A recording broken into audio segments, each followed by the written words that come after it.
And we're live. All right. Hey everybody! Welcome to another week with the upper left here. So I'd like to thank everyone for joining us. This week we are going to be talking about wildfires, fires, and all sorts of Bernie hot shit. And Austin here has lots of experience with Bernie hot shit. Yeah. Yeah. So my dad was a firefighter for a long time, and then obviously as I grew up, I ended up kind of, I guess you'd say, falling into the same trap per se. And I was a firefighter in Missouri for quite a while before getting into real estate. And actually, another guy who was a firefighter real estate agent is how I ended up getting into this industry. So it's it's definitely a interesting transition, but it still kind of has the same vein in a sense that you're still just taking care of people. You're still be disciplined. You have to operate with integrity. So there's a lot of crossover, and I feel like it's actually given me a really big advantage into coming into this world as far as real estate goes. Well, that's fun. Oh my gosh, my phone's blowing up all of a sudden. Of course, once we jump on this, my phone blows up. You gotta go. You gotta go into D&D, but you got to put. I saw that something said that putting your phone on do not disturb is a sign of a highly effective person, and I thought I'm the most effective person I know because mine lives on D&D. Like there are certain numbers you can get through, but everybody else is screwed. So our big topic today is going to be like wildfire in the Pacific Northwest, primarily talking about here in Washington. And any type of natural fire is a really scary event. Even a big like field fire can be really wild because the wind can turn things. You can get overwhelmed. Staying in the black where the burn part is usually your way of staying safe. But I've honestly went into wildfires and left and came back out with pants, socks, and wildfire pants on and had every hair on my leg completely burned off, just from it being so miserably hot. And out here with all of these evergreens, it makes it so much worse because you have all these pine needles that are falling and dying and drying out, and these things stack and stack and stack and stack, and it creates a really big fire load. So once it takes off, it's pretty much usually a awful experience. And this year we had plenty of them around the state. Well, and it's not even this year. Like, back in, I think it was 2018, Paradise, California, they went and burned Yep. like horribly. And that was super, super duper fast. And then it was 2020. Yeah, the first year of the pandemic, 2020. A good swath of Oregon burned. A good portion of like Southeast Portland was on evac notice, like at least level 1, because there's this huge fire that combined. Actually, there's 3 fires that combined and started burning up through Estacada and started coming towards Portland Metro. And I have a lot of clients that live out in that area. And one of them, we talked to the people that lived out there, and there just wasn't enough firefighters. It happened so quickly, and it was so dry that just all of a sudden it just blew up. And everyone I saw was like, how do we get your livestock out? You can bring them to this farm place, you can bring it to that farm place, like you can bring them to the county fairgrounds. I mean, everybody was out. And then like I talked to people, septic companies and sewer companies, like septic people, they took their water trucks and they fought alongside the firefighters with absolutely no training because Yep. they wanted to save their town. Like Estacada, Oregon, almost burnt down. Well, And what I think a lot of people don't realize is a lot of this is your rural, smaller areas that end up becoming super effective. So when we see the amount of firefighters in Seattle or the amount of firefighters in Tacoma, what we don't realize is a lot of these fires never reach those major populations. So the majority of who you have, we do have the Forest Service. We do have some departments that are kind of combination and ultimately do, some residential and some wildland. But the majority of these people are just, like you said, like volunteers from the community, which makes it pretty crazy to think they're putting themselves in that line. yeah, and so I've been down in Estacada since, and there's a portion of the road that they still haven't opened up because once you go past Estacada, it kind of jumps down and goes around, and then it starts heading out into the woods towards Mount Hood.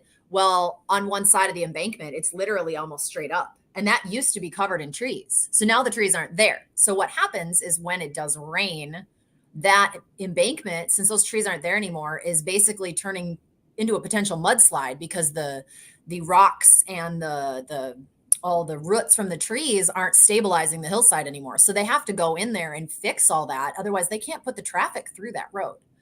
So that was in 2020, and I don't think that road is open yet. They're still working on it. But that wasn't even the only fire. There was another one. South Lake is a very large lake towards Central Oregon. And tons of people have boats on this lake, and they like to go out. You can drive out there for like the day. It's gone. It's literally everything is gone. So like my husband's childhood was spent at Detroit Lake, and he actually so how I'm all intertwined with this is my husband's a independent insurance adjuster, and he spent a lot of time doing property insurance claims for fires. So he did go to Paradise, and he did go to Detroit, Oregon when it burned, and met with homeowners who lost their homes and their businesses and help them get back on their feet. So he would send me pictures of all this going on. And like, he remembers growing up in Detroit and going out and getting a boat and going out on the lake. There's nothing. I mean, they're rebuilding now, but like literally nothing was left. Words can't even describe the feeling from those photos. And I just feel for the people, because the only thing you see when a wildfire comes through, typically, the only thing that's left, and people say safes last, they do not. The only thing you see is literally the cement chimney standing up for like the fireplace and the cement perimeter of the house. Yeah. Nothing else. No, those fires just get so insanely hot. And it is weird to think that natural vegetation could burn as hot as petroleum-based products like we have in our home. But when you get the fire raging through the forest, and then you add in those petroleum-based products in our houses, you're just going to get I don't want to say those term super fire, but you're going to get a monster in there, and it's going to consume everything. And like I said, coming from the insurance side, there's a lot to be concerned with. And you have a little bit of background in insurance, right? So like, how does that affect, obviously if you're in a high fire zone, you're probably not in a very high IOS area, which is obviously your insurance like savings area, because you're closer to fire departments if you're in a high fire area. So how does that play into someone who is in a higher fire area? Are they looking at a considerably higher insurance in like the Oregon area versus people who are more like a PDX space? So it's funny that you bring that up. So that came up here in Oregon in August, I would say. They redid the fire map, and the amount of people that came out and basically almost burned down the court or the Capitol in Salem was ridiculous, because they tried to redo this map and stated that if you lived in these certain areas, basically insurance didn't have to insure you. Wow. So they were trying to drive people out of their properties and like back into civilization. But I want to live out in the woods. Okay, so you're not going to insure me. So I'm going to own a $300,000, $400,000, $500,000 home, and the insurance company doesn't have to insure me anymore. Yes. Because of this map that the state put out. And so it was all the rage. And like, I think it lasted less than a week. And they sent out a statewide email and said, okay, we're pulling it back. We were wrong. Sorry. We're going to try again. Because it was literally based on like somebody drawing on a map, not like, actual like science data. It was just like, hey, like this is an area that's going to burn a lot. So, okay, if anybody lives here, like you don't have to insure them. But generally, like when you're looking at home insurance, there's like flood insurance and different types of insurance. But the one thing that I've noticed when it comes to homeowners insurance and fires is that like if you own like a brick home, not something with siding, you're going to have a little bit lower premium because brick doesn't burn. Right. But other than that, I mean, there's not a lot of brick homes in the Pacific Northwest. It's just kind of not a house that's really around here all that much. So, but other than that, yeah, I mean, it's kind of like people pay a little bit higher when you're close to flood, but obviously, yeah, when you're in the woods, they want to make sure that you have a defensible space. You know, it's got to be 100 to 150 feet of like clearing on like every direction. But some of these houses, like they're just, I mean, you live in the trees and you get no light on your house. Well, even if you have that 30 yards of space, the defensible space, if you have tall trees, you're going to have embers that are blowing in and blowing over. So honestly, 30 yards seems great because it gives you a little yard to mow, a little bit of a lane, you know, from a real estate standpoint. Now we kind of like it, but I completely disagree with the fact that that is a safe range in the PNW. If you just look at some of the size of these trees, like right outside of my house, some of these are like skyscrapers.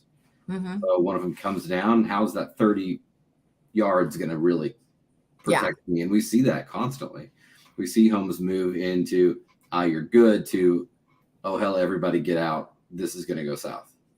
Well, and it can go south so fast. So back in October, I actually live in southern Washington. But back in October, there was a fire by my house called the Nakia Creek Fire. And it was, people say that it was set off by fireworks, but most of the locals know that it was done by a dirt bike. Somebody who parked their dirt bike in tall grass and the exhaust set the fire. It went from 200 acres on a Sunday afternoon to 2,000 acres in one afternoon. And that's because, and this is what's going on, is in the Pacific Northwest, we got 14 inches of rain in April, May until June 28th. Between April, May, and June 28th, we got 14 inches. That's a lot. It was like the second rainiest or the most rainiest since like the 40s. And then after June 28th, we did not get a drop of rain until October 22nd. Not a drop. 2 days. Oh, it poured. It was great. Poured. That was the happiest person on the planet because that was like just 6 days after my house got put on evac from a wildfire. So what happened on that Sunday was it was 87 degrees. The humidity was almost zero. And the winds up in the mountains were over 60 miles an hour. The wind and all, it wasn't trees. It was all this brush that hadn't been burned in a long time. It was like way overgrown. You know, there just hadn't been a fire up there in a long time. And it got set and then it jumped containment lines. And the next thing you know, like I had flown into Dallas for our real conference and landed there about noon. Talked to my husband. He said it was like super smoky. And I was like, oh, I haven't heard about the Nakia Creek fire in a few days. So I look it up and I'd like try to look up the hashtag on Facebook because they were really bad about putting information out. And for one thing, if you live in the Pacific Northwest, I will tell you right now, find out the agencies that are going to alert you about wildfires, and you have to sign up for the alerts. You have to sign up your phone number to get the alerts. People are like, oh yeah, they'll just reverse 911 you. I'm like, yeah, if you sign up for the alert. Right. So I got a call because I had it, but my husband and my mom didn't get the calls because they weren't. So like I'm on a plane and I'm getting a call that my house is being put on evac. And so I'm driving from Dallas to San Antonio, and in 3 hours, my house goes from not being on evac and being over 10 miles from the fire to being like 3 miles from the fire because it spread that fast. It just went up the hill, down the hill, up the hill, down the hill. And it was like almost in my backyard. That's usually how it goes, though. I mean, if it can hit those hills, it can run up a hill so fast. It's wild. And what sucked for you is you were 2,000 miles away. Yeah. That makes it a little scarier, I think. But yeah, like realistically, there's stuff in place, you know, to help people with this. So you talked about early one of our conversations about like where you live, there's, you know, bans that are in effect for a certain period of time, right? Mm-hmm. So typically in Clark County, which is Southwest Washington, they put a ban in you. So if you want to like burn on your property, like a burn pile, not just like a fire, like a whatever, like a campfire, but a burn pile, you have to get a permit. You have to call the number on the permit and tell them you're going to burn and what day you're going to burn. And then you have to hang the permit outside, and you can't burn typically between, I think it's June, the beginning of June and or the end of June, June 30th and September 15th. Like absolutely not. Like every year, same thing. And then because it's been so dry the past few years, in 2021, actually Clark County banned all fireworks for 4th of July. Nobody, like, they couldn't have them in Vancouver, they couldn't have them in Camas, they couldn't set them off. You couldn't sell them. Like, they decided, like, and you can only sell them for so many days before the 4th of July. I think it's about a week. One day after they started selling, they shut it down. All the tents had to shut down. And they said, no fireworks. If anyone lights off fireworks anywhere in Clark County, you will be fined, because it was so dry that summer. And it was really disappointing, because we have a camp out at our house with our friends every year. They camp on our land, and we party and light off fireworks, because it is legal to light off like big fireworks. And they did that. And I was like, well, this isn't as fun as it usually is. Well, let's kind of look at this. So I think it's pretty safe to say that it seems like every single year this problem is becoming increasingly worse. I mean, I think across the board, everyone would agree, hey, it seems like every summer this is becoming more of an issue, right? Mm-hmm. So realistically, I can tell you that in my area, I didn't have a whole lot of issues. I mean, if you looked south down by Mount Rainier, obviously there was some. Up north, Snoqualmie, Index, those areas got hit pretty heavily. Let's kind of talk about, obviously, being real estate agents, how that affects the real estate market in those areas. So what I know for my general vicinity was it really slowed a lot of things down. Like, people were not out looking at homes because we were in probably the most unhealthy condition you could be air-wise. It created a really nasty environment outside.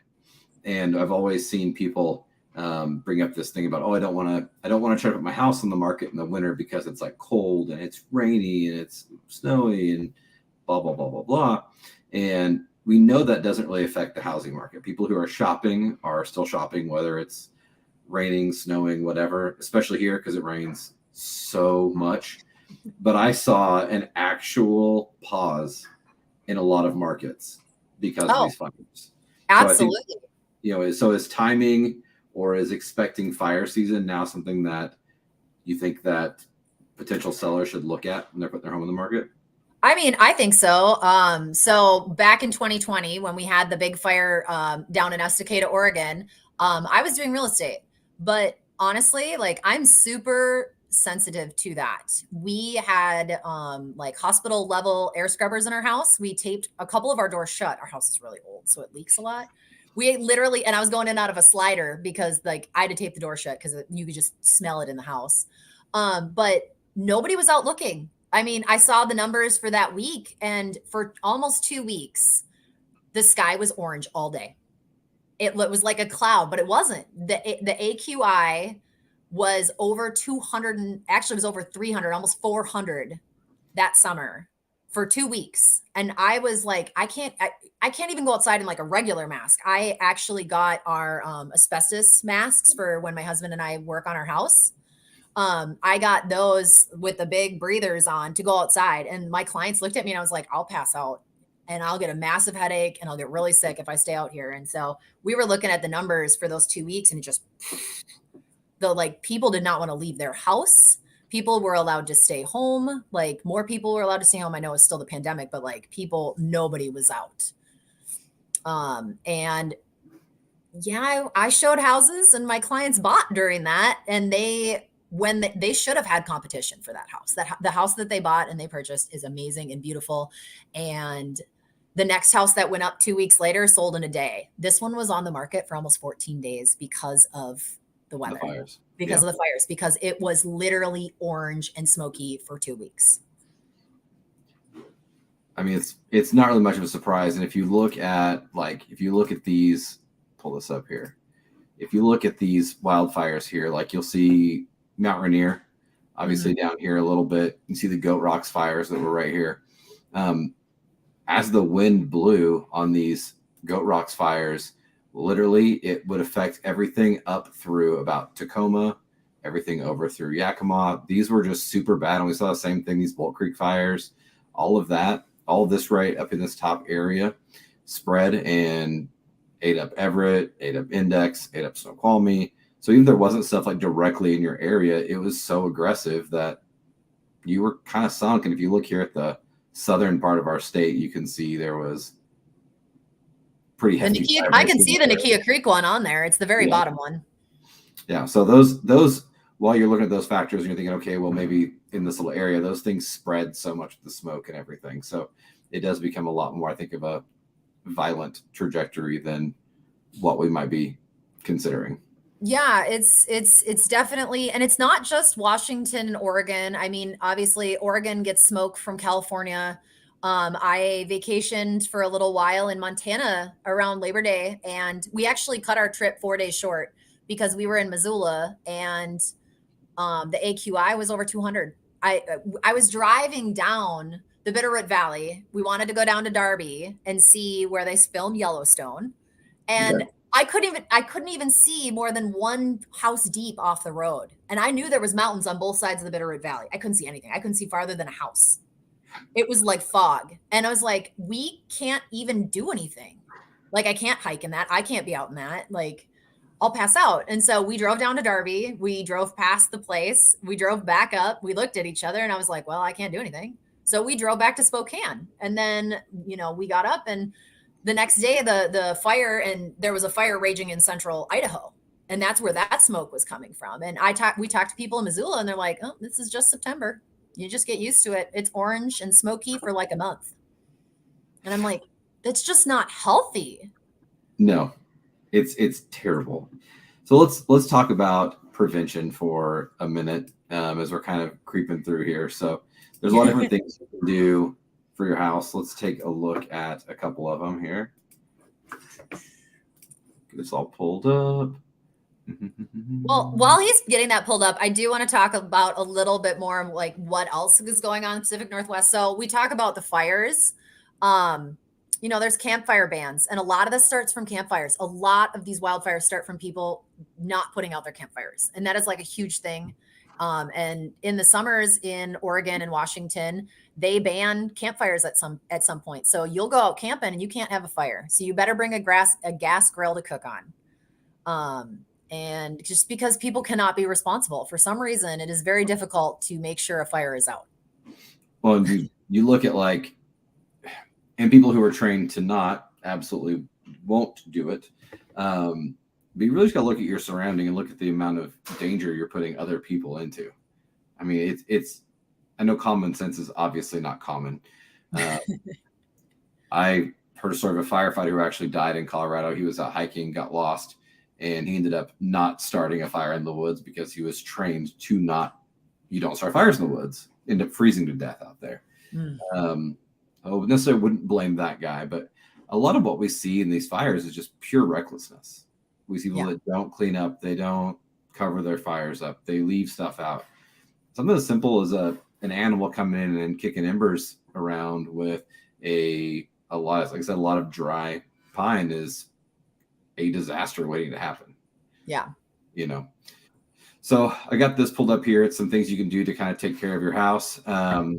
Obviously on the insurance side, outside of the home back in those days, what would you recommend for people who on the outside they should be doing to try to take care of their houses?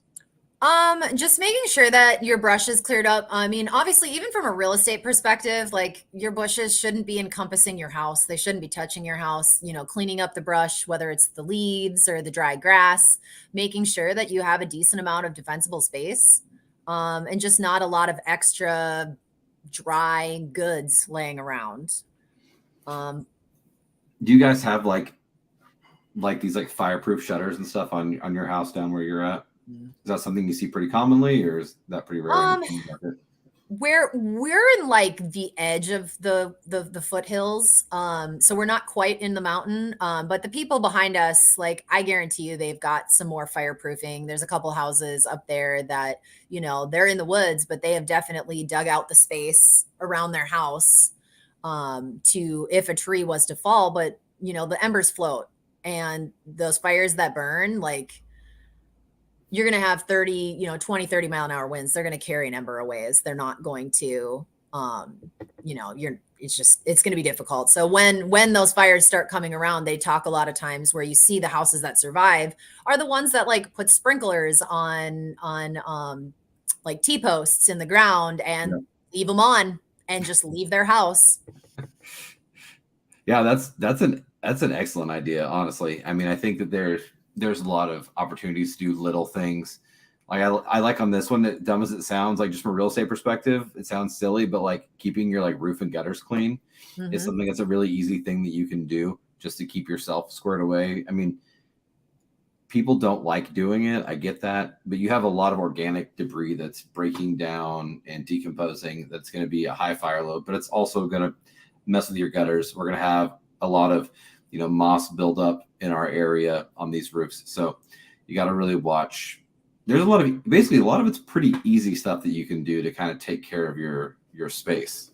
Well, and then another thing, living in the Pacific Northwest, and if you're living in the trees, most of the time, like what you'll see is, yeah, you have like composite and shingles, but the people that live in the trees, they'll get metal roofs. And that's also like another item that is not, it doesn't have a lower flash point, like say composite shingles would. You get a brick house with a metal roof and you're in the woods. I mean, you might fare okay.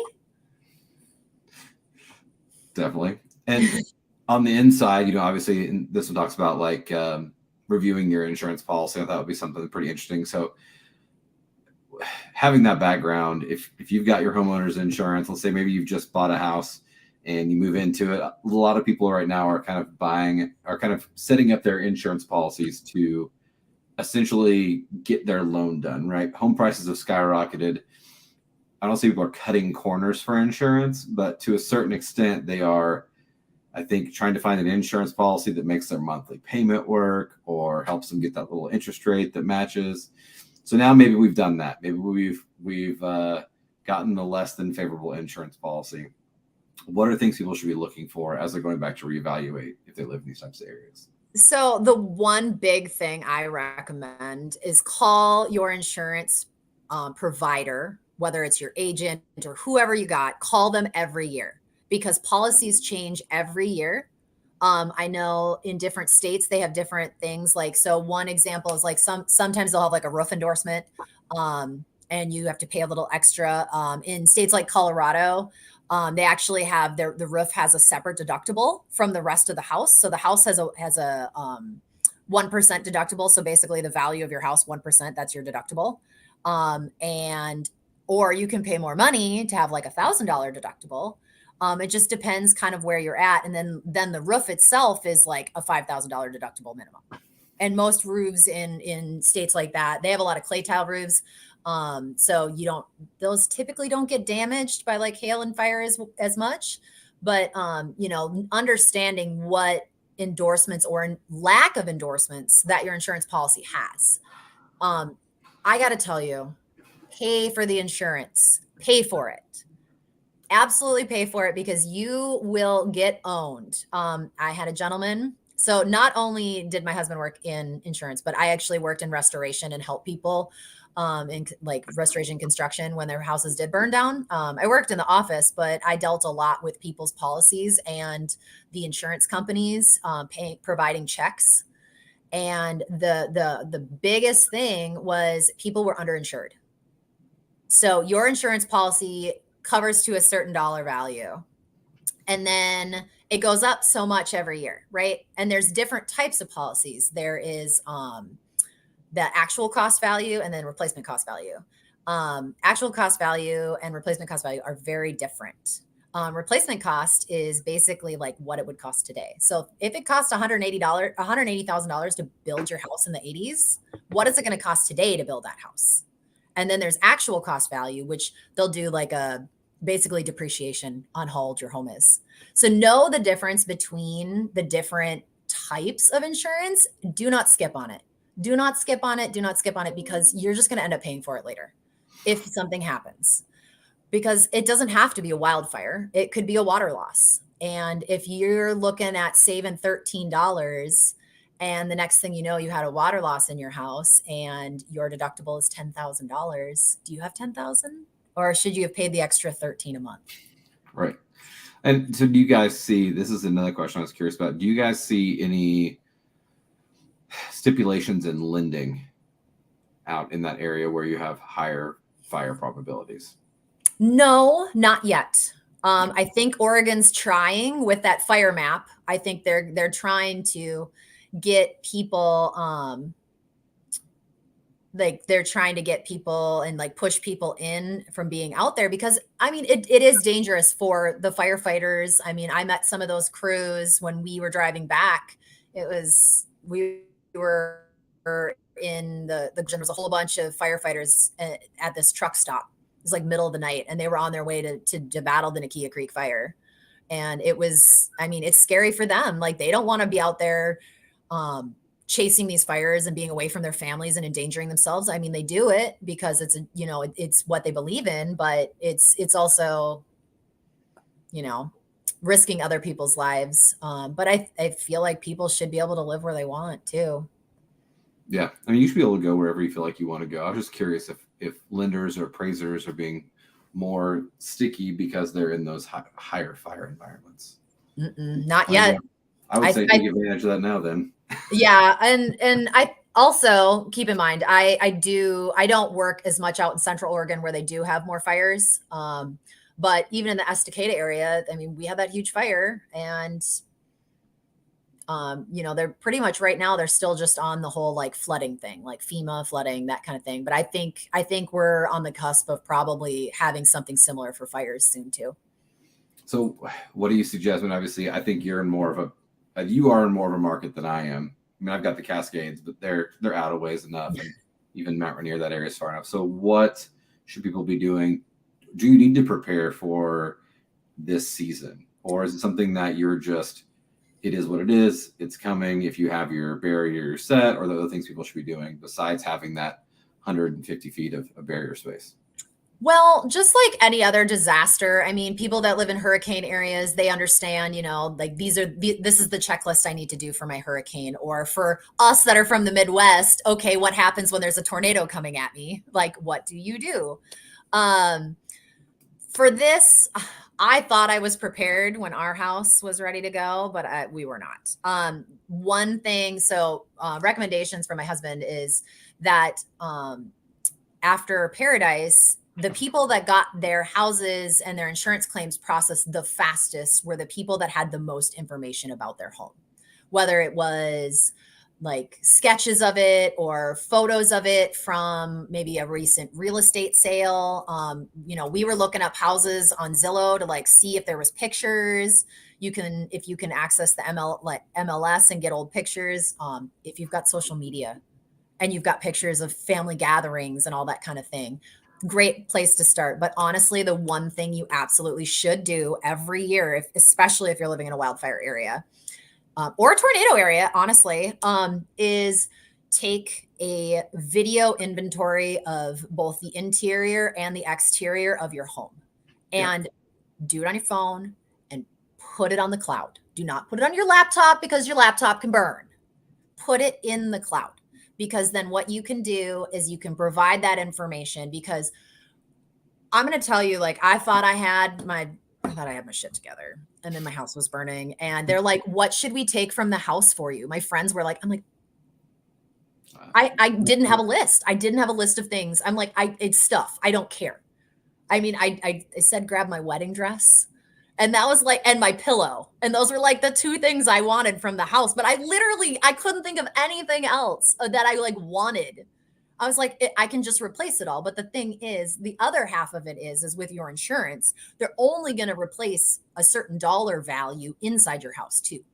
So you have to know, unless you know what you have. So like having that video and understanding, okay, like, could I remember if I had quartz countertops or granite countertops? Because I'm shaking and my house is gone. No, I'm not going to remember that. I'm not going to remember what kind of tile was on the floor in my bathroom. Take the pictures, take the video, because then you can just hand it to the insurance agent and go, here. This is my house. In the fire department, we said if it's not documented, it didn't happen. And I think that's a really safe play to have with this same type of mindset. If you need pictures of your house, literally ask whoever had the house listed. I guarantee you they paid a photographer a lot of money to take those pictures, so they probably Matterport. That'd be even better. That would be fantastic to have. But honestly, like, so I just said to my husband, I go, when was the last time we took video of the inside and the outside of this house? like of everything. Like literally we were pulling cabinet doors open, and he was pulling cabinet doors open in the kitchen to like see all the plates, all like just really quickly, so that you would have that. And he videoed inside and outside the whole house, like dresser drawers, all the clothes, everything, you know, all the inside of all the cabinets and all the rooms. So we had everything. We had a record. I didn't have to think about it. It was there. Because I mean, truly think about it. Okay, you're sitting in a room, Austin, right now. All right.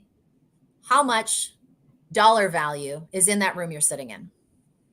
Well, I'm in my computer room with all my recording stuff, so. Right?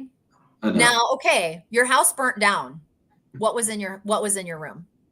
Well, this is a small room, so I know what I've got in here, but you're probably more concerned about your family and your kids, right, and feeding them. You're not going to remember. You're just not. And so it really is like, it's worth it once a year because you get new stuff. You know, stuff goes away, you get new stuff. You know, you might get a new couch for Christmas or something. Like, just do it, put it on the cloud, label it, call it good. It's there. You're good. I'm definitely gonna be more stressed about making sure my kids have clothes to wear and things like that. I'm not gonna remember the Louis duffel bag in the closet, or, you know, the Mac. Yeah, like those. But having a plan. But if the fire is coming, so like we didn't have a plan. We do have animals. And I was like, well, we don't have what we need to put them in a trailer in a car and pull them out. So our options literally were calling someone to help, like see if someone could come take them, depending upon how much time we had. Or if you don't have time, you literally open the gates and you let them out. Yeah. And you just say, okay. So well, I think fires in general, whether it's going to be wildfire or structure fire, you've got to have some kind of a family plan. And there's, you know, there's fire protection months. There's all these different things that are in play. And I think during those times, it's a really good time to sit back and review what your plan is, whatever it is. I've always been a really big fan of having a united meeting spot. So knowing that, hey, when you leave, if there's a fire, we all go to X. And that might look different in the sense of a wildfire, but we still need to have accountability for everybody, regardless of the situation or what we're facing. Well, and when things happen, okay, so that happened in Paradise. The phone towers went down. They couldn't make phone calls. You cannot depend on technology. You have to like have a full out plan here, there, that, the other. And it's hard to plan for a lot of that. But like having a go bag, understanding like you need your important documents, do not leave stuff in a safe. It will not stay there, and people will loot. They were looting like crazy at this one, and they were picking them off right and left. The police were. It was great. Actually, I don't think anybody got away. I think they got all of them that were trying to loot during Nukia Creek. But like desiccated, they didn't get them all. There was people like they didn't care if they were in danger. They knew people weren't around, and they knew they could go in and get thousands and thousands and thousands of dollars out of people's houses. If you guys, if you guys want, Cass talked a lot about this fire in Paradise that her husband dealt with a lot. There actually is a Netflix documentary on this, which is oh my God, pretty interesting. So I remember watching it. Austin, have you watched it? I have. I've watched this one and the other one they have that's like the 4 or 5 series out in California.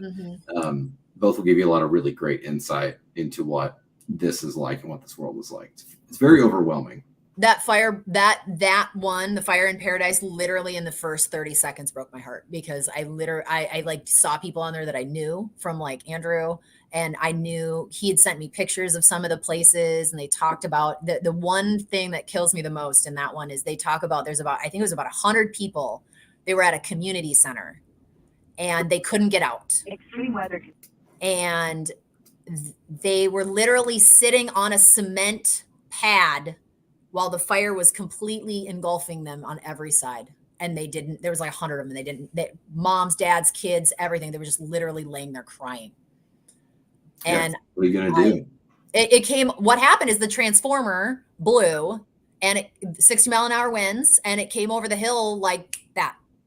They had no time. It was literally get in your car and go. They didn't have time to grab anything. but watch it. It's very emotional, and it's very difficult. It might be really triggering for a lot of people, but it really does explain how. I mean, they have videos. There was a nurse that he was driving people out in the truck. That's probably him right there, and his truck. I think Chevy ended up like he was driving people from the hospital out, and I think his truck melted on the outside, and Chevy and he went back in and got people, and they Chevy gave him a brand new truck. That's awesome. But it's scary. This yeah. It was at the Telluride Film Festival, and it's so much like home shot video from people's cell phones about what's going on and whatnot. But I'd say yeah, check if you want some interesting video. Yeah, it's a lot, but it gives a really good reality. And I think that's really the case in point of this entire conversation. Just get prepared. Like, take it seriously, no matter where you're at. Even for me being in the suburbs, I still had to deal with smoke, still had to deal with, are my kids going out to play with the weather the way it was, I still had to deal with. Is there any ways that you're particularly dealing with the smoke? Because I mean, I know how I deal with it, but I mean, we for the most part just really stay inside. I mean, we obviously want to go out and play. We obviously want to go out and do stuff, but we really just try to eliminate the times where we have to put ourselves in that situation. I obviously spent years and years and years being around really awful smoke byproducts, and I really have no interest in like my little ones having to experience that themselves. So we basically just try to avoid trips. We try to avoid being out in those times. It's only a few days. I mean, people in New York have snowstorms that last for months on end, and they get to the store after 15 days. So I can hang out at home for a couple of days and let things clear out in my area for the most part. But that's really my biggest thing. I would say it's one of those deals where you just have to realize, like, if it's not worth going out, just don't expose yourself to it. There's a reason why so many firefighters die of cancer. There's a reason why so many guys have mental health issues. It's just a lot of the exposure to all of this kind of stuff. So if you don't have to be in it and you don't need to be a part of it, don't. That's probably the best advice I could give anybody, short of being prepared. So let's wrap it up. Give you guys a heads up that December 5th, so obviously next week is going to be the holiday.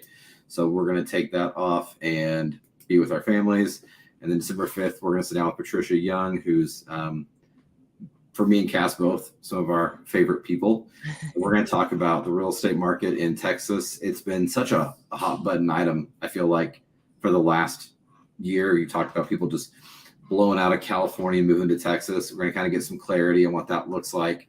How iBuyers are affecting Texas. Again, there are major cities that a third of the homes bought and sold have been 100% by the iBuyer programs. And I think it's really interesting to kind of see how that's affected that culture in those communities. And then other things in Texas as well, because that's its own little world. It's not the South, it's not the East, it's not the Midwest, it's Texas. So yeah. And it's crazy. Like there's, and we'll get into it, obviously large corporations that are buying up a ton of land and building 300 to 500 home developments that will be all rentals. They're not going to be single family homes for you to purchase. Yeah. And that's what's happening. And it's starting in Texas, but Texas is not the only place that this is going to happen. No, so I think Texas is so, it's kind of the Wild West. Yes. So if you figure that 90% of millionaires first hit their millionaire status through real estate, and if I own $1 billion company, why would I not be buying up this stuff? I mean, McDonald's is the largest landholder in the freaking world, right? They own more real estate than anybody, and they're doing okay. So it's not really a surprise you're seeing these companies doing the same thing. But I think the reason you're seeing in Texas is because of how Texas favors business. So I'm also pretty excited to kind of dive into there. And one of the best things about us having guests is that we get to grill them and not be grilled ourselves. Yes. So right before we leave, so that's the 5th. I just want to say one last fire thing. So please video your house. Please sign up for emergency alerts. There is an app. It's called Cressa. I got it right here. You can get it on your phone. It's CRESA. You can download it and you can get there's tons of different notifications on there, whether they're medical or residential. The only ones I get are the only alerts that I get from that are any sort of brush fires. Yeah. So I get a notification. It pops up on my phone when there's a brush fire reported and you can actually listen to the scanners and find out, and it'll tell you where it's at. So just be prepared, be ready. It can happen to anyone. I mean, and this isn't just fires. It could be tornadoes. It could be hurricanes. It could be landslides. I think it's very important to be prepared for anything right now. Yeah. If you're in the Seattle-Tacoma area, definitely don't enable crime alerts because your phone will go off. My bad. It's the truth. Well, everyone, thank you so much for joining us. We really appreciate it. I'm Cassandra. I'm in Portland and Southwest Washington, Vancouver. He's Austin Robertson, and he's in Tacoma, Seattle. We would love to help you. If you've got any more questions about fire preparedness, anything about living in the Pacific Northwest, please reach out to us because we would love to help you, even if it's just, to give you some information, even if you don't end up here. We'd love to connect with people and share our love for the Pacific Northwest. So reach out, please. Our numbers, his is on the bottom, mine's under my picture. All right, guys. Talk to you later. Have a good one. Bye. Sign off.